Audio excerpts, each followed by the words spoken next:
he figured it'd be a good idea to hide a pop down beside his leg. I never saw it.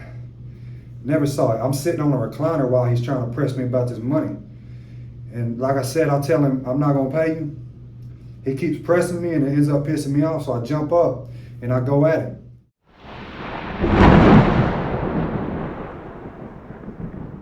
What's up, YouTube? You seen the thumbnail and the title. Let's get right into it.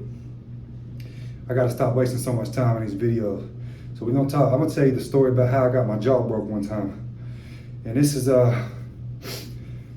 alcohol related. So I got a lot of alcohol related stories that I'm gonna have to tell y'all about too, because I've struggled with alcohol as well. You know, I've struggled with many different addictions, but I happened to be drunk this particular day. I was living in Etowah, Tennessee, and we used to always have house parties at my house all the time. And I was dealing with drugs back then heavily, meth, just anything I get my hands on, drinking a lot. And this particular weekend, we was, partying, drinking, whatever. And I owed this guy some money on some drugs that he had in front of me. And a dude named Matt. And he happened to be at my house this night. And guys, when I say I was drunk, I was dead ass lit. I'm talking damn near stumbling, falling over drunk. So he kept pressing me about this money, right? And I wasn't trying to pay him. I basically said, I'm not paying you. Do what you got to do, but I'm not paying you. And the guy knew me. He knew I could get violent, especially when I was drinking. We used to fight all the time and stuff out there. So he figured it'd be a good idea to hide a pop down beside his leg. I never saw it. Never saw it. I'm sitting on a recliner while he's trying to press me about this money. And like I said, I tell him, I'm not gonna pay you. He keeps pressing me and it ends up pissing me off, so I jump up and I go at him. Well, that's the last thing my drunk ass remembers. So what I was told by the people that saw it happen was he smacked me with a pipe as soon as I made it to him, because I was fixing to drill him. And he caught me, he anticipated what I was gonna do and smacked me with a pipe. He had the pipe ready, he had it hid beside his leg and caught me with it perfectly. They said I spun, did a 180 and just fell straight on the floor, knocked me out. My eyes rolled back in my head and everything. So they picked me up and just put me in the bed, right? Crazy shit, man. They tell I could have been dead, but they take me, put me in the bed. I finally come to. And when I wake up, the first thing I remember is kind of sitting like I am now, looking down at a hardwood floor. And I just spit like a big puddle of blood out of my mouth onto the floor. And I'm looking at this blood and I'm like, what the hell? So I get up, stumble into the living room. Everybody's still partying. So, and immediately when people see me, they're like, oh, dude, Matt knocked you out, bro. Now see, at this time, I didn't know he hit me with a pop, right? Knocked me out, so I didn't remember it. It's not like I remembered him swinging a pipe at me. I don't even remember that part. The last thing I remember is kind of going at him, and that's it. That's all I remember. So I wake up, everybody's talking about, Matt knocked you out, this, that, and the third. Now my pride's hurt. Because I'm like, oh man, we must have squared up and he caught me or something. You know what I'm saying? Like, in my mind, we had a fair fight, or maybe he sucker punched me or something like that. I didn't want to accept it in my head. So immediately I'm like, hell no, we got to run that back, man. Come on out in the yard. Let's do this shit again. And he don't want to go, man. I'm like, what the hell? Let's do it again. And he's damn near, he's pleading, man. He's like, nah, dude, I don't want to, you know what I'm saying? It's all good. And I'm like, hell no, I can't let you slide knocking me out and me not do nothing about it. So I damn near got him in tears. So finally, everybody's like, man, leave him alone. He don't want to fight, whatever. Nobody's telling me that he hit me with a damn pipe. I don't know this at this point. So, and I believe this was on like 4th of July or some holiday, because down the street from where we lived, they had this little depot spot where they would do fireworks on holidays and stuff like that. The town I was living in, it was real big on doing fireworks. And this depot spot, the whole community could go to this spot and celebrate, whatever holiday was going on. They used to have car shows and all kinds of stuff like that. So there was something going on this night, so we ended up leaving. Like I said, I stopped pressing the issue for a minute. I'll leave it alone.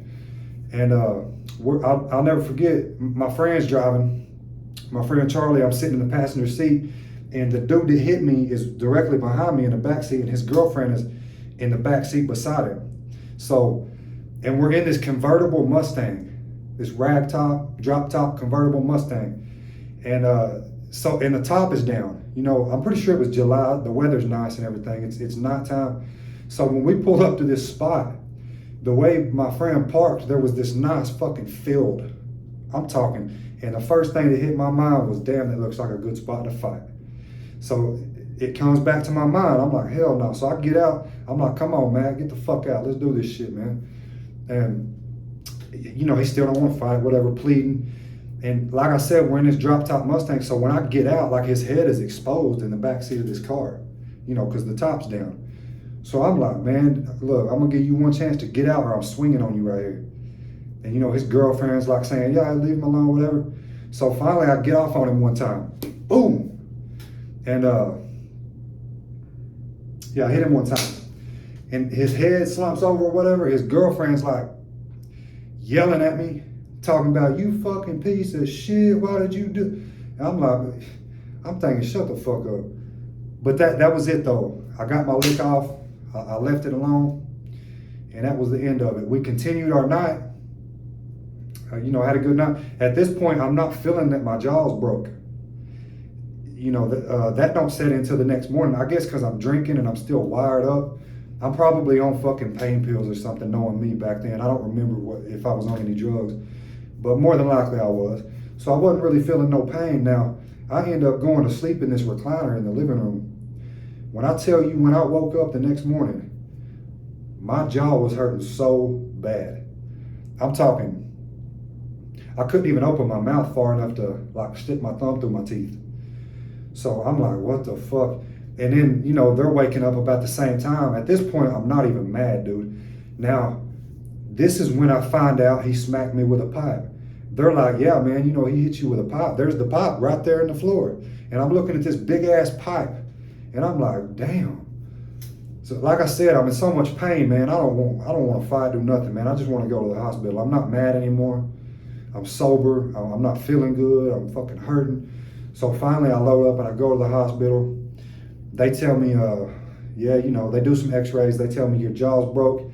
Now, I got lucky in this situation because usually when somebody gets their jaw broke, they have to have their jaw wired and all this crazy shit. The doctor told me that it's such a clean break that as long as you just take it easy and don't like eat nothing hard, you know, to irritate the break, it'll heal up just fine on its own.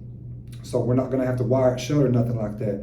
I'm like, all right. So they write me a script of pain pills, send me home. I end up doing every fucking one of the pain pills in one day. And so then I was left with no pain pills. I'm having to deal with this pain. I'm working a crazy, difficult job too at this time. It was in a fucking iron factory, hot as hell, back-breaking work, 13-hour shifts. And check this out, you had to wear 2 different forms of hearing protection at this job because it was like OSHA standard. It was so loud in this place, you know, metal and stuff grinding all the time, that I had to wear, that you was required to wear earplugs and then ear muffs over the earplugs. So when I went to work, I wasn't able to wear my earmuffs right on this side because it was putting pressure on my jaw. So I was wearing my earmuffs up here, and you know, I was wearing it right on this side, but I was propping this side up here. They ended up calling me in the office one day. They was like, why are you wearing your earmuffs like that? You ain't allowed to do that. I tell them, I'm like, look, man, my jaw's broke. There's no way I can wear those earmuffs like this. I'm in a lot of pain right now. You know, y'all lucky I'm even here. So they end up letting me slide for a few weeks until, you know, it heals up enough to where I can, you know, the pain ain't as prevalent. So, yeah, and it took, man, that took a good month to really like heal up real good to where I was okay again. But that shit was some excruciating pain, man. I'm not even gonna lie. Having a broke jaw hurts. That shit hurts bad. But if y'all get anything from this story, don't get super drunk. Don't try to fight people that you owe money to or whatever. You know, just try to learn something from this, because hell, that could have killed me.